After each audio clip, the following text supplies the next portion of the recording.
Hello and welcome to another SGR Coffee Break. This is episode number 12, which means we've been going for 3 solid months now. It's a dozen, baby. It's crazy. It's crazy. I don't even, I mean, I don't even know how to. Next week we get the baker's dozen, so I know. So lovely. You know what? I may have to get donuts for that occasion. Get a baker's dozen of donuts. make them donut holes. That way at least they're small. That's true, because I could probably eat, a baker's dozen of donut holes, but if I'm trying to eat a baker's dozen of donuts, I might throw up on the podcast. Or you probably just wouldn't even be sitting still. You'd be running back and forth down your hallway. No, I'd be on the fetal position on the floor, clutching my stomach, going, "Oh my God, the rock, the rock!" I've got so much sugar and bread. Yeah, and grease. Oh, yummy. Oh, okay, so 13 donut holes. There we go. Okay. I'll have to invest in some donut holes next week too. Then That'll be fun. it can be the sugar cast. Yay! Sugar and coffee. Yay! Yeah, what goes well with sugar? I mean, what goes well with coffee? Sugar. Sugar. Duh. Oh, brother. So this week we were going to talk about gaming rituals, and these are those things that you do that maybe you're going to sit down and play a game all day. So you kind of do certain things to get yourself prepped, or if you get a new game and you're like, okay, you need to kind of do a certain kind of thing just to get situated and prepared to dive into this new game. So Carrie, do you So have any basically, gaming this is rituals? going to be how OCD is Chris? Oh yeah, it's gonna be terrible because I was when I was thinking about it this morning, I was like, man, I do a lot of stupid shit. Okay, well, first of all, I haven't been able to play a game all day since 2008. Okay, so I think like if you're gonna sit down to play Dragon Age, is there something that you do just to kind of, other than shutting the door so that way your kids don't come in and turning persistent gore off because you're uncool like that? I'm sorry, I had the persistent gore on in Dragon Age Origins because I didn't know you could turn it off, and it was just. Like you said, you go and stab this tree and you got blood like all over you. I mean, I admit It's it awesome. made conversations hysterical because they'd be having serious conversations with you, and I'd be thinking, I can't take you seriously with this blood going across your face. Oh, But so Dragon Age 2, which is actually more bloody, if you can believe it. And not just bloody as in like the spray, but just like how much enemies bleed out on the ground. I mean, you got some blood-soaked floors. Like I think my coworker told me that I needed to get a towel down on my carpet in case the blood came out of the TV. oh, brother. So that was when I learned you could turn it off. But actually, probably the only ritual I really have, now that you talked about turning off persistent gore, is I always turn on the subtitles. You The know, I first was thing I do, I make sure those are on, and it's mainly because I've learned, like in some games, especially like in Dragon Age, or even in Skyrim, I noticed this, that people would be talking in the background, and maybe I couldn't totally make out what they were saying because I couldn't hear it because I'm paying attention to this, but it would come across the screen. So at least I wouldn't miss it. And sometimes, the sound is not good for whatever reason, or you can't hear it over some other effect because I haven't done the balancing well, or the music's too loud, or there's something, and I'm not always able to hear it. So it's, but if I read it, it's always right there. Maybe I'm admitting that I'm getting old and I can't hear as well. I don't know, but no, I was watching a streamer this weekend and he was bitching about how subtitles are never defaulted as on, and I was like, I would turn that shit off right away because I hate subtitles. So yeah, because like when you were playing, I was watching you. I was like, turn the subtitles on, turn them on, turn them on, turn them on. but it wasn't my game, and I don't know, because sometimes, and also something like in Uncharted, for example, some of the download comes really fast, and so you'll miss it. But if but it's up there on the screen, I'll catch it. Of course, it gets annoying when the subtitles come up and they're like a whole paragraph on there, and it takes like 5 minutes for the character to get through it, and you're already done reading, going, spit it out, we got it.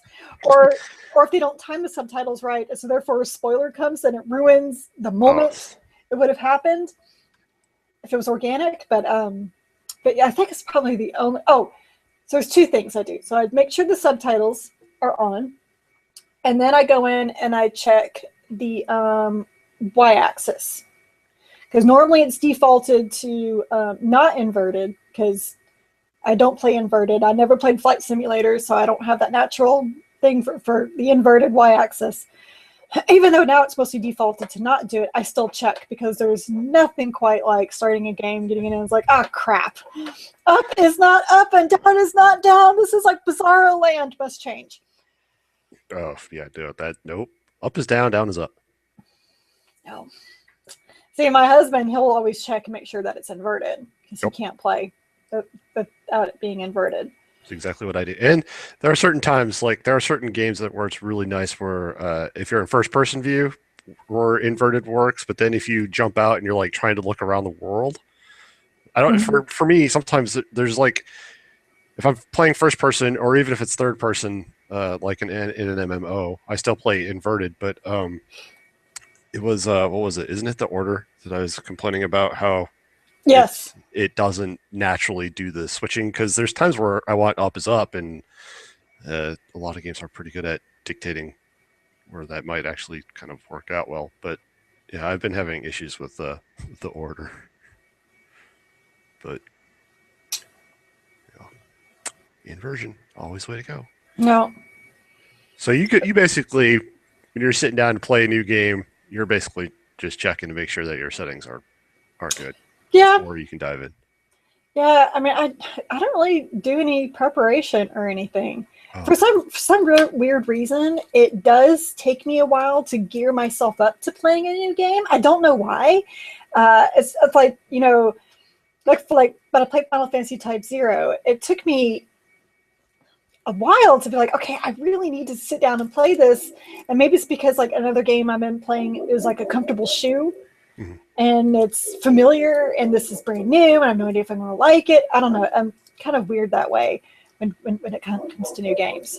But now that I'm more familiar with Type Zero, I could jump back in. But then when I get the new review, it's like, oh, do I really want to play this? I'm not familiar with it. It's really weird how I don't know. It's like this instant fear, and I don't understand why. Wow. I don't have that. I get really excited. As soon as I get something, I'm just like, let's play. Let's go. But no, like there's no setup. I do, unless I'm reviewing a strategy guide, then I have like my little TV tray table next to me, and I have it open with my bookmarks and my notepad. But that's because I'm reviewing something. Mm-hmm. Oh man. All right. Well, here we go. I'm gonna do something like if I'm gonna play Diablo 3. I usually know this is gonna happen on a Sunday because that's when my friends are all jumping on, or even Elite Dangerous or Evolve for that matter. Um, if I know that I'm gonna be doing that, and those are usually all day things, right? Like that's an all day affair. I basically jump on in the morning. I'll be playing by myself. Then my friends will start jumping on about noon, and then we just play throughout the night, throughout the day because his wife goes away and takes the kids, so he's got some time. Yada yada yada. Anyway, so on those days that I know that I'm going to be doing something that I don't really have to listen to the game because let's face it, Elite Dangerous, I'm just going to hear the spaceship, and I mean it's cool, it's fun, but You're gonna hear the hmm. yeah, pretty much. And Diablo 3, I mean, really, you don't even need to hear anything in that. Evolve is because of how you're tracking the monster. Yeah, having sound would be kind of nice, but I found that I could just as easily do it without having sound. Anyway, so what I'll do on those days, like on a Sunday or Saturday, where I know I'm going to invest a steady chunk of time, I have two monitors. So before I load the game, I will go ahead and bring up Twitch and put it over on my left side and find a streamer that I'm going to be wanting to watch. Usually on Saturdays, I'll jump onto the League of Legends stuff. This weekend there's another fighting game tournament, so I'll be watching that. So you watch another game while you're playing a game? Yeah, well, I have it for like if there's something really big going on, I'll stop and look and watch what's going on over there. But usually it's just for the audio, so I'm just listening to what's going on. Once you've played, like if you watch enough League of Legends, you can pick up the terminology, so that way you don't have to be like, "What? What did they say?" And if I'm watching a fighting game stream, it's the same way. I already know. Like if they're like, oh, this guy executed this in 2 frames, and then you're like, oh shit, and you look over and they'll do like a little replay of it. So um, it's usually for that. Sometimes I'll pull up Spotify and just start listening to music. Sometimes, every once in a while, I will throw on like if I'm just playing at night. Sometimes after like 8 o'clock or something like that, I'll just bring up Netflix and I'll put it up over there and just find some movie that I've probably already watched too many times and throw it up over there. So I'll do that. I'll make sure that I have a thing of water, or I'll Mm-hmm. have a beer, or so I get all that set up. Yeah, I do always have to have the water. That So is a must. Or if I'm playing Diablo, the wine, because seriously, Diablo, I could do that in my sleep, and I think I did yeah, at an Extra Life. Yeah. we did it in our sleep. So I'll do Severe that. Prozacs. Okay. And the other thing I'll do is like like I know that on Sunday, if I'm going to be doing that with my friend, we all just drink the day away. So like there's this preparation before the weekend comes to make sure that I've got enough rum, enough Coke Zero.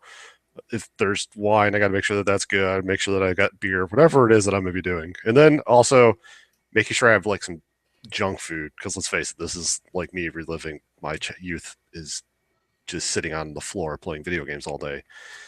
So I'll do that, and then I finally, once I've got all that stuff situated out, I got my stream going on, some sort of audio entertainment over here. Then I'll jump into the game, and then then I'll start playing. And there's usually a little bit of warm up, because if I'm going to try playing right out of bed, it's like your fingers are still kind of slow and all that.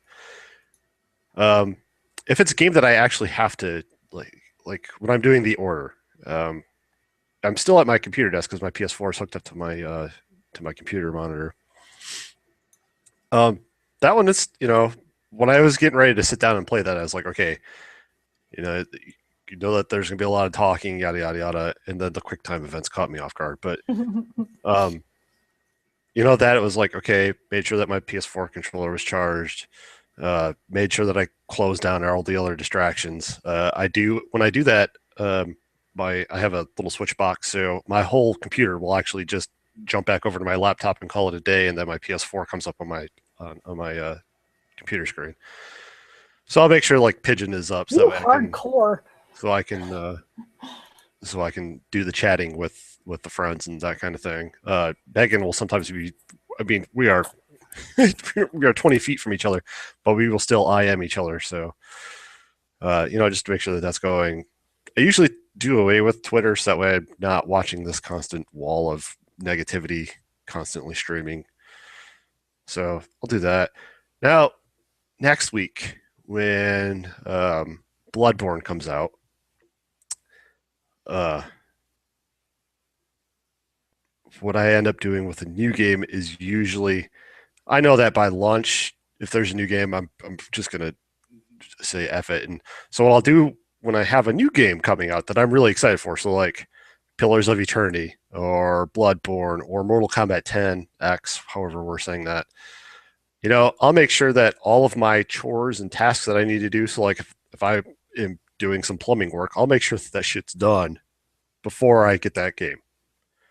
Um, and then I'll do things like I'll get some pizza, so that way I can just eat pizza. I don't have to worry about making dinner. I just throw in a pizza, call it a day. Again, I'll make sure that I have adult beverages on hand, and basically make sure that I've cleared off my day, and then sit down at my desk like I know that I'm ready to go. Just kind of relax into it. Uh, I do a lot of like, because all games now basically when you put them in your drive, right, you have to do a patch. So usually during the patching is when I'm going off and getting all my drinks and getting that stuff set up, using the bathroom, make sure that I'm not interrupted mid cutscene because I have to pee really bad, and then just I'll nicely enjoy ripping open, like I'll do it at my desk, so I'll rip open the cellophane and enjoy all that and open it up, and I'll look through the pamphlets if there's anything in there, which most games now don't even have that anymore, and then sit down and prepare and That's just what I play. used to do. Like when I was younger, whenever we got like a new NES game, first thing I would do was get out that instruction booklet, and I would probably read it about 5 or 6 times. And it wasn't as much of learning the moves and all that. It was sometimes it would have like the back info of the story or like little tidbits, and I just love the illustrations in them. Oh yeah, I always loved it because a lot of the games back in the day, you'd have different art going on in there and nice little story. Sometimes you find a comic kind of tucked away in the middle of the book. And no, we just don't have that anymore. And it's they're doing away with it because of trees and all paper and packaging and all that other snazzy jazz. But at the same point, I still kind of miss that flipping through the book. Like when you got a Final Fantasy game and you pulled out that instruction manual that was, a small novel, you were just reading through that. Oh, miss those days. And so I think I got Final Fantasy VII really late in life, and I think I finally found it like the original in the PlayStation One discs, and I actually found it for less than $100. Oh wow. So I got it, and it was a new copy. Um, so it had the instruction booklet in it. I was flipping through the instruction booklet, and I was like, "Oh my god! It tells you exactly how to beat that first boss." Mm-hmm. That you come in like and work verbatim, like this is what you do, because it just wanted to kind of ease you into it. So I'd forgotten they had done stuff like that too. Yeah. Yeah, I miss those. Nintendo still does a pretty decent job with shoving big books and instruction manuals in their 3DS games. Yeah, I think somewhat. But my 3DS games haven't really, they've come in with the, register this, which now obviously that isn't won't be happening. doing that anymore. But I don't really remember very much. Recently anyway. Yeah. Ah, the good old days.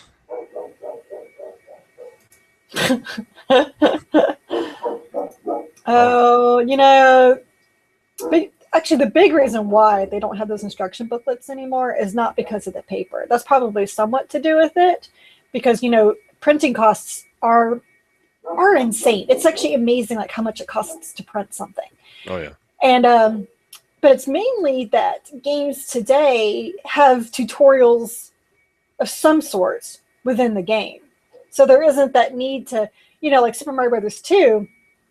You were just literally dropped into this game and like knock yourself out.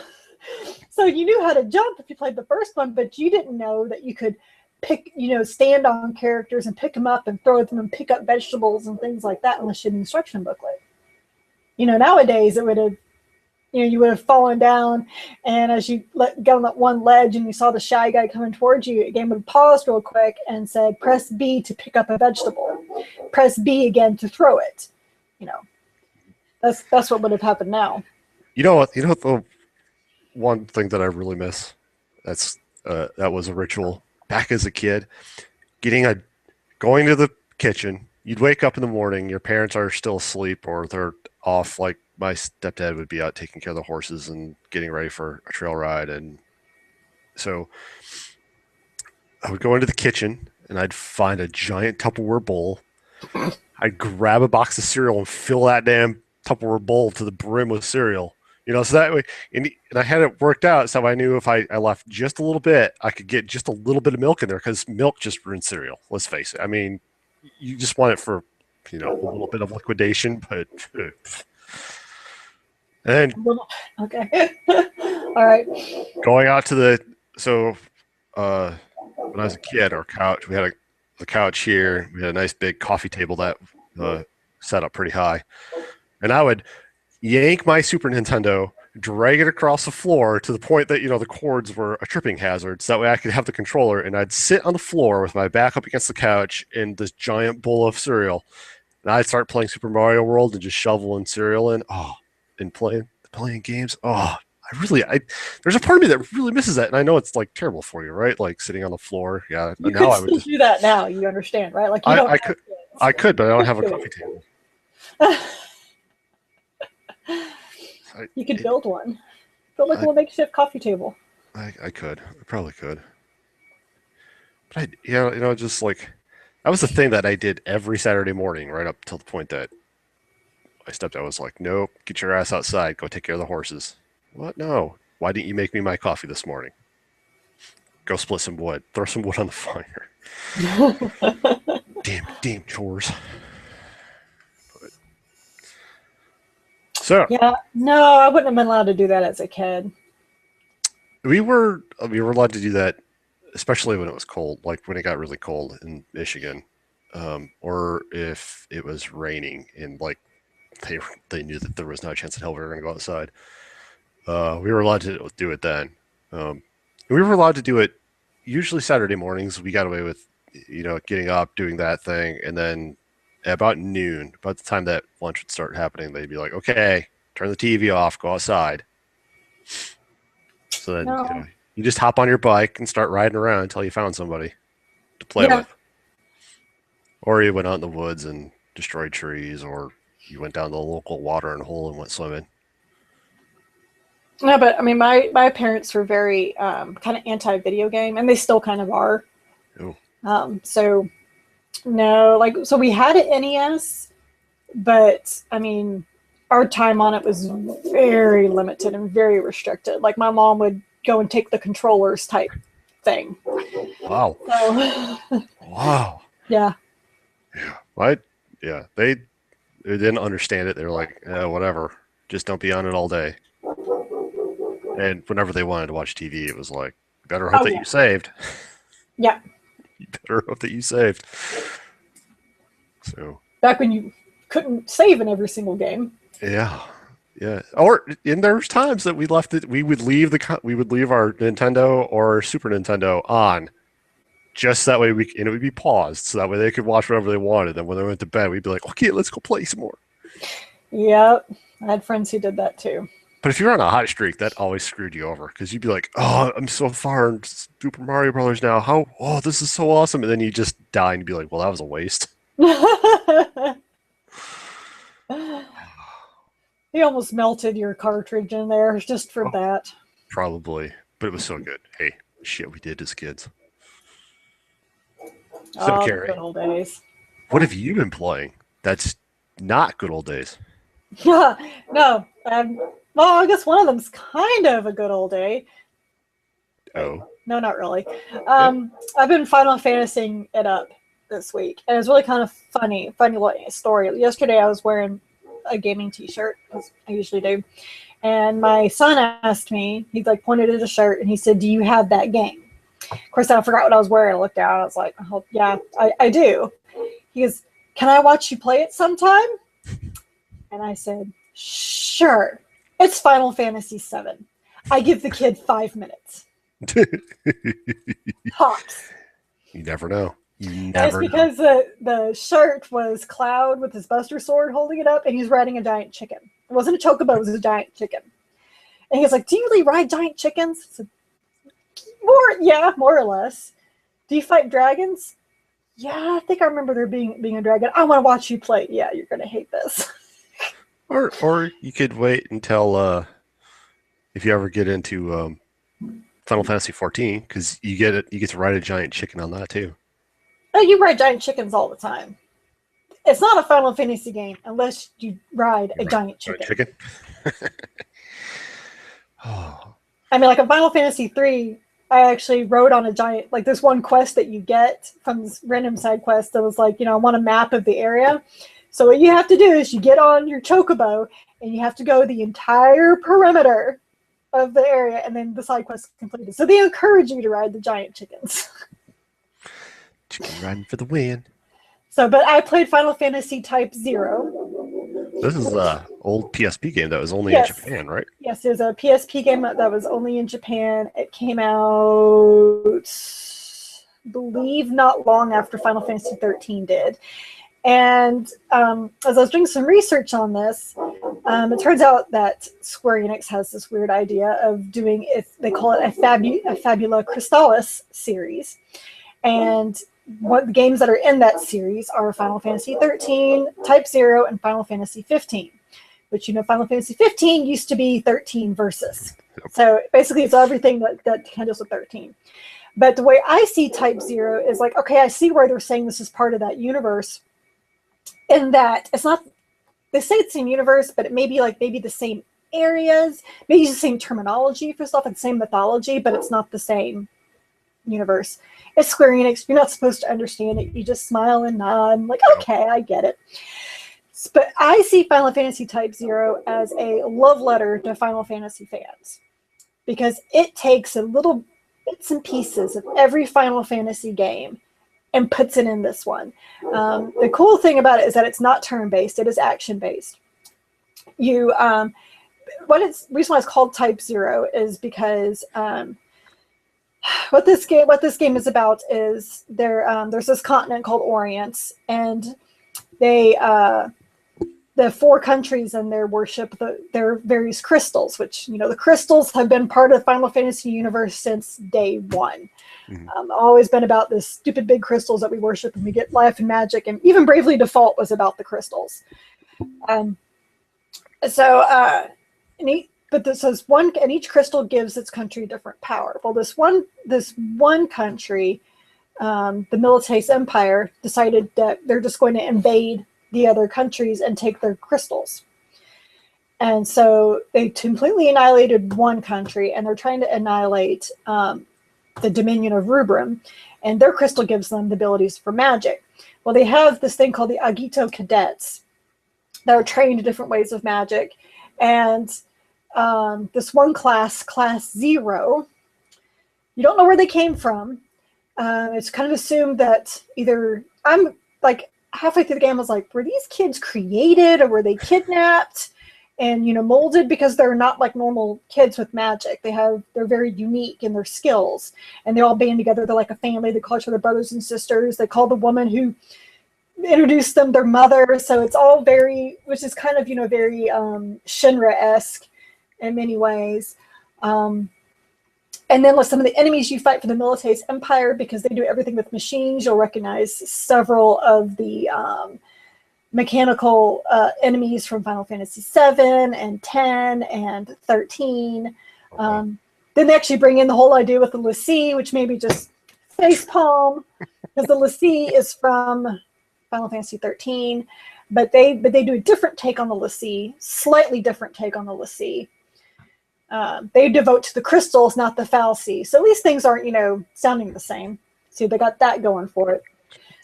But so your class of Class 0 has got 14 cadets. And so you have a party of 3. But whenever in your combat one goes down, you can bring in another member of the class. So the game is over when all 14 are wiped out. So therefore, because of that, you want to constantly rotate out who's in your active party so that they can level up equally. Oh, yeah. They all have their own different techniques, and there are some that you never want control of because, like this one girl, all she was a buffer and a debuffer. Well, that doesn't help me in my attacks, but so if she ever popped up in my party, I made sure I switched it out to use somebody else, so she was always in the background. Mm-hmm. I liked her in my party, just not under my control. And there was one guy I also hated controlling because whenever he had his weapon out, he wouldn't move quickly if his life depended on it, which, newsflash, dude, it does.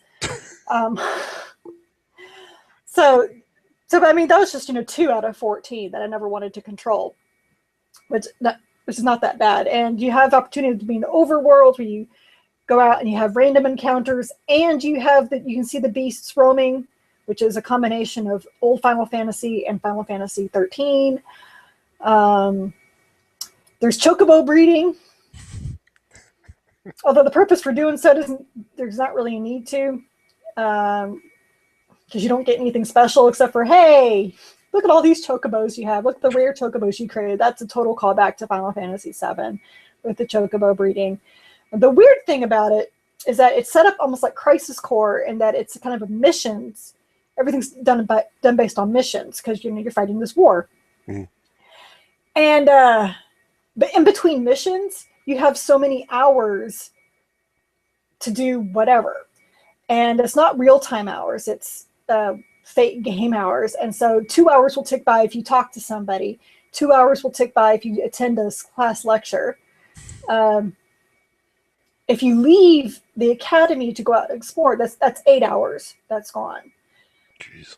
So that's your time to go get side quests, maybe talk to people, try to, learn a little bit more about what's going on, blah, blah, blah, blah. But sometimes they give you like not very much time, so you really have to pick who you're going to talk to. And other times they give you so much time, it's like, seriously, like I'm just going to keep going back out, coming back in, going back out and keep coming back in just so I can waste time. Or like later in the game, you can unlock the ability to talk to a certain person, like, oh, you ready to start your mission, and just fast forward you to it. But they want you to level up because the missions, they jump in their difficulty. And they also really want you to go to the title screen and replay missions and get that experience, because a lot of the side quests, it's really funny because like I just progressed through it, and like I'm level 22, I get to this one side quest, and it's like, you must be level 55 to do the side quest. Like, okay, you really want me to redo these missions a lot to get to that level. But the game is actually fairly difficult. Like, it's really not that easy to blow through. Like, it told me to play on easy my first time through. I was like, whatever, I could play this on normal. No, I could not. It was very difficult. So if you want to challenge, this game is totally up to the challenge. Also, typical Final Fantasy, there's a whole lot of, I don't know what the hell is going on. I've heard that if you replay it, like after you beat it and you replay it through, apparently it opens up new cutscenes and helps define and clarify. Yes. A lot of the weirdness.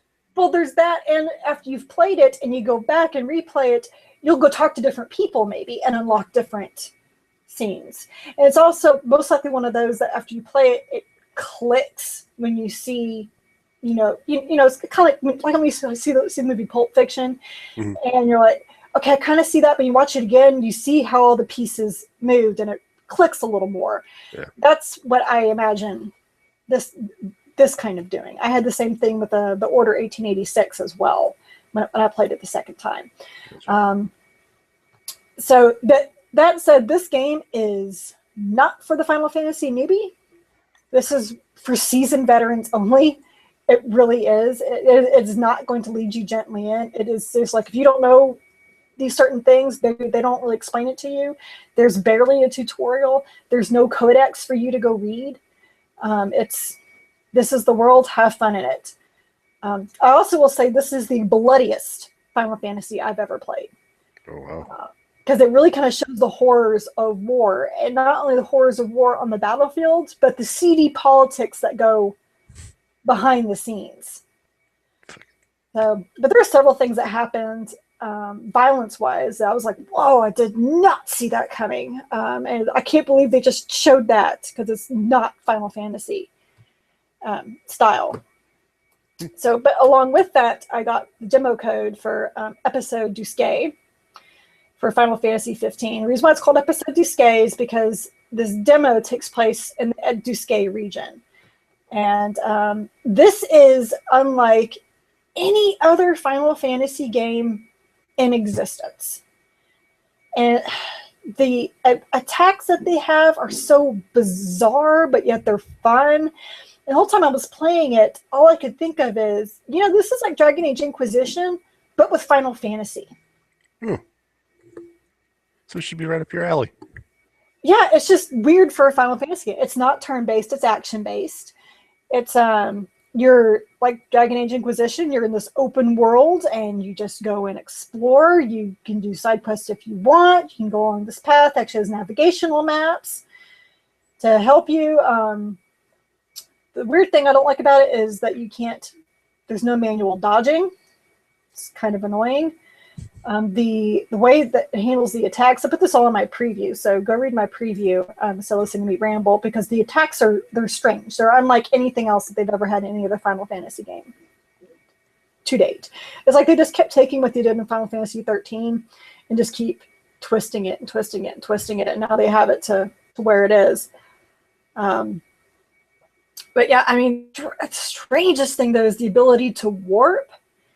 And if you warp out to a high point, you can replenish your HP and MP. So you're just hanging with your sword and like this antenna, just chilling while the battle's going on below you.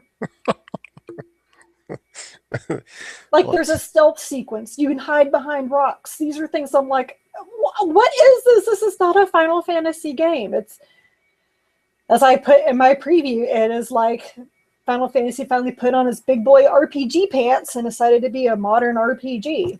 it sounds like, hey, if they can rejuvenate the series. Yeah, yeah. I mean, if this is where it's going, I think it's about time. I mean, I love the classic games, but come on, let's break away from the classic formula a little bit. Of course, they got the chocobos. I'm assuming Sid's going to be there somewhere. He's in every single game. One of the main characters looks just like Zack Fair. Another one looks just like Cloud Strife. So of course they're going to have like those key things. And everything is there's driving. You're like in a car. Like, what's up with that? Yeah, I heard, and I heard that you don't get to do a lot of it. Well, no, because then I'd probably be out. But it's just like, it's just kind of, it's weird having this. They got these huge swords and they're on chocobos and you're battling the classic behemoth and then you get into your car and drive away. It's just, you know, Awesome. it's very strange. So, I mean, if they're able to pull off what they showed in the demo, this is their most ambitious Final Fantasy yet. Okay, well, And it'll be great. Hopefully they pull If it it's off then. successful. Yeah, I'm looking forward to it. Yeah. I watched a preview video of it this morning, actually, and it's like I really want to play this. I really It hope it looks comes out. beautiful, doesn't it? Oh yeah, I mean, Square does a pretty decent job at making gorgeous games and beautiful. Mm-hmm. I mean, they craft some good worlds. It's not. They do that. The last couple Final Fantasies have been pretty rough. Although the online stuff has been pretty good. So 13, I will defend 13. I really enjoyed 13. Um, 13-2 had potential, and then they ruined it with the ending by making it not have one. mhm. And then Lightning Returns. Well, I haven't finished it. I don't think I'm going to. It's just every time I think about it, I'm like, I don't hate myself that much. Well, let's. I'm hopeful. I'm hopeful. I heard that it's like a road trip kind of thing. Like the story was like Well, road that's trip. Like their car, like the your car's broken down, so you have to yes. hunt down a Yeah, so they're giant going monster monster. hunting to get enough money to fix their car. But so the question is, I mean, that's just this one slice. Right. The question is like, where were they going and why were they going there? I mean, surely there's a bigger reason than road trip. And maybe there's not. That'd be very un-Final Fantasy for it to be like road trip. Yeah. I also heard that. I heard that it's like the demo they gave you is a big chunk of world, and apparently that's just a small fraction of how big the world will actually be. So yeah. Would you say that it was a pretty big kind of Yes. world for a demo? Oh yeah, because I was, someone said like it can take you up to 3 hours to do it, and yes, it can if you choose to explore every little thing. The other weird thing about it is the forced camping. Like, it actually does Oh, have real days. And so at nightfall, you have to camp. And it's highly suggested that you go and camp because the visibility honestly disappears on you, like at night, and the enemies don't stop coming. And so, and also, when you camp at night, that's the only way you level up. It's like you sit around the campfire, sing Kumbaya, and go over the experience you accrued, and that's how you level up and learn new techniques. I've never seen anything like that. I'm not sure I like that because it feels like everything you've done during the day doesn't help you during that day. yeah. So before you go after a certain boss or mini boss, you're going to want to go back to camp and hang out and level up and then go back, go after the boss. That's weird. This is going to bring a different way of thinking. Yeah. Huh, I don't know how I feel about that. I know it was very strange. Yeah. Ugh. Is that it?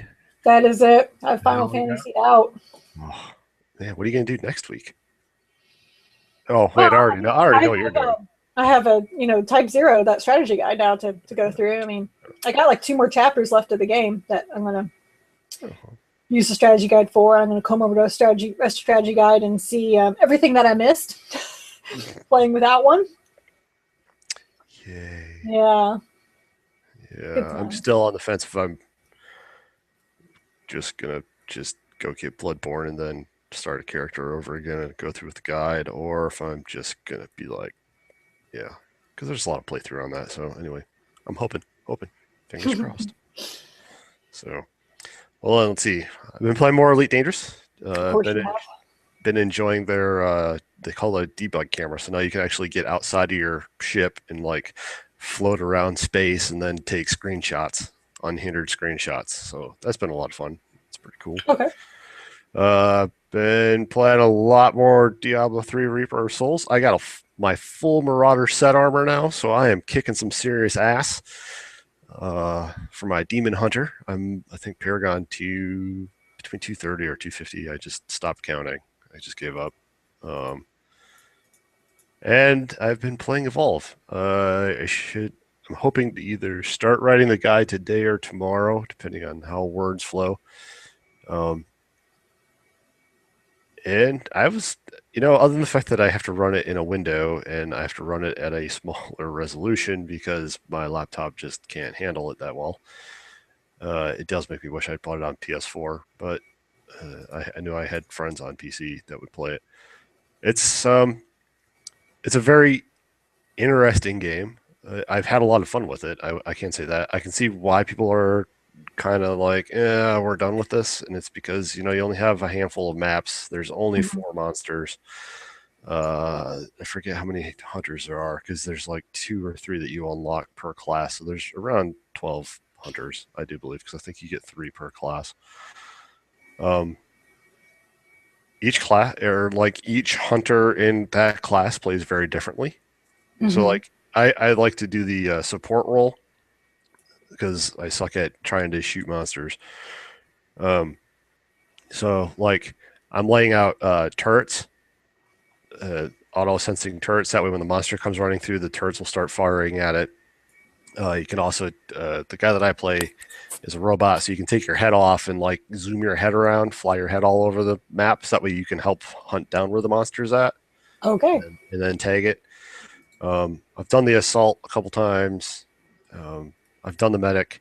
The nice thing about it is that regardless of what class you go with, you always have a gun that you feel like you can fight back on the monster with. It may not be what your forte or anything, but at least they give you guns. That way, when weak points are emerged, you can switch it up and start shooting those weak points and help bring down the monster. So that part's pretty Mhm. cool. Um, being the monster is a ton of fun. Well, of course It's you like being a monster. You get to be a it's horrible person.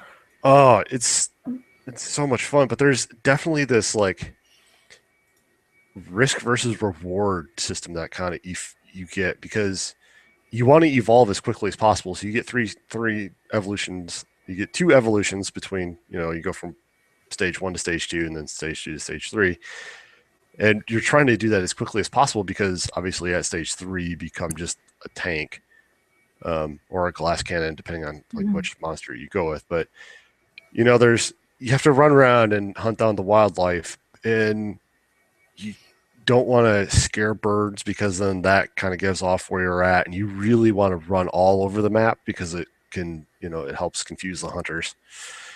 um, and then once you hit stage 3, you have to go after like a power core. There's a power core in every stage if you're doing the hunting one, and you want to destroy that, which then if you can kill all the hunters, you win. If you destroy the power core, you win. And the monsters are just they are beastly. It takes a lot of coordination with hunters to actually bring down a monster. So it's been a lot of fun. I really like the setting. I like the 4v1 kind of aspect.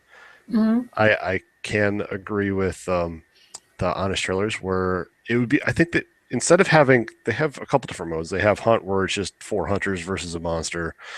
Then they have one where hunters have to go find monster eggs and destroy the eggs. And then there's one where you're basically just defending. But eventually, it just all boils down to it's hunters versus a monster, and you got to go kill a monster. Mhm. Uh, but what I really liked was the idea that Honest Trailers had, where it would be 4 hunters and a monster versus another team that's 4 hunters and a monster. right? So now instead of you're still hunting monsters, but now you're trying to hunt down a whole another team plus one monster, or you have 12 hunters and two monsters, or So just the two monsters would band together, well, no, it's one team versus another team. So it's one team of hunters plus a monster versus another team plus a monster. but they're not trying to kill the monsters; they're just trying to kill the other team. Yeah, you're just trying to kill the other team. Interesting. So you're hunting down other hunters and their monster, and So that the depends. I hunters mean, would assist you in feasting on the other hunters. right? All right, okay, all right, And then the two monsters can either go for the hunters or they can go for each other okay. and battle each other, and it would add another level of complexity because the monsters are now, not only do they have to worry about uh, the opposing team's hunters, but now they also have to worry about the other monster taking over their food sources. So, you're trying to evolve before the hunters can find you, and you're trying to evolve faster than the other monster. I think that would just be a riot. I think it'd be totally good. But you can Um, also have something kind of like a Dominion thing where you have like a bunch of monsters trying to fight for one territory. So that oh, and there'd be like hunters AI in there. So it'd be like not only you guys against each other and trying to evolve fastest, but against the AI hunters. That can be kind of fun too. yeah. I mean, they have a good base. They just need to expand upon it. I mean, it's nice that they're going to be releasing the two new maps, and then if you bought the freaking, I really hate what they called it, but the PC Monster Race Edition, you get there's a new monster coming out, and I forget what it's. I think it's the Behemoth. I think is what they're calling it. Anyway, that's coming out in like April. So, but yeah, as I was playing it, it's like, oh, I want to watch some other people. I want to see what good players that have been playing this for a while now, how well they're doing, and maybe I can get some other tips and tricks from them.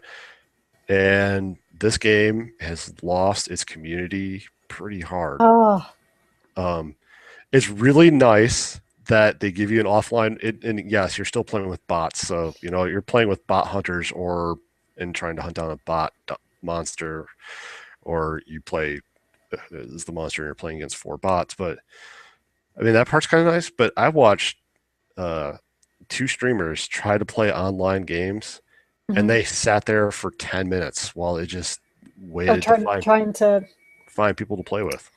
sucks. And I was like, this is, yeah. I That's mean, that's sad because that hasn't been out that long. it's only been out like a month and a half, 2 months now. Yeah, I don't know if Titanfall dropped off this quickly. No, Titanfall lasted at least about 6 before it started to really lose. But I think what really did evolve in was that giant paywall. The Mm. 160, $200, $60 of whatever DLC. DLC, when they said that it wasn't going to have that much, but you have that much, and the fact that it's you know the monsters.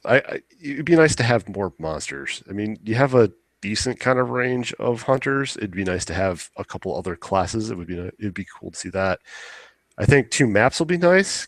There's a good amount of maps. I mean, decent enough that you kind of put it in a rotation and not play the same map for a couple times. But yeah, they needed. I don't know. To me, it seems like they could have added in a little bit more. Yeah. No, Just that's a shame. so I'm still enjoying it. I'll just keep playing with bots to level my guys up. Because I'm not going to sit here for 10, 15 minutes just trying to fucking find a game that I can play online. So, yeah. So, it's fun. All right. Should hopefully have the guide, like I said, either done this week or early next week. So, there you have it. That's what I've been playing. Now you got a bunch of old favorites, and Yeah. I am pleased that you're working on your guide. Well, I had to finish it before next week. Yeah, hopefully I can get the Bloodborne out to you as soon as possible because I'm working with Future Press and they're in Europe, so who knows when I'll be able to get it. Gets here when it gets here. Yep, pretty much. I do Take my us home, best. Carrie. Take us home. Okay. Yeah, because I got foundation people coming this afternoon, so I'm gonna have to go run and take a shower and have them come and check out the house. And then at parent teacher conference. This is so much fun being a parent and a homeowner. Yeah, we're freezing our asses off because we don't have our heater running right now because our backflow valves are all broken.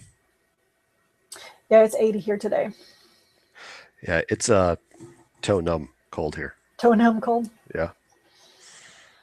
I wish it was a little cooler, like the 60s. Let's ease into spring. We don't have to jump to the 80s in 2 days. This is crazy. Anyway, all right. So leave us a comment on this post if you want us to talk about something in particular, or you can email us at strategyguidereviews@gmail.com. You can check out our other podcast, the Evil Cast at Games Are Evil, which is coming to a close the next couple of weeks. But we are actually this week and next week will be the last 2 episodes. And we are actually going to do a sort of a book of the month club with those guys. We'll explain more on that when the Evil Cast ends. You can follow us on Twitter. You can follow Chris at Starvin. You can follow me at Crunchy Chocobo. And you can follow the site at Strategy Reviews, not Strategy Guide Reviews. It's Twitter. Let me do that one. Strategy Reviews. And of course, we ask you keep on reading SGR. We keep trying to we get the guides out as soon as we can. There's too many games, man. Too many games at once. Too many games. I know. Too many good games. Too many good games. That is true. It's too many good games. That's just not a bad problem to have. Nope. All right. So until next time, the baker's dozen. Oh, yes. Donuts next week. Woo! Right, and we're out. Peace.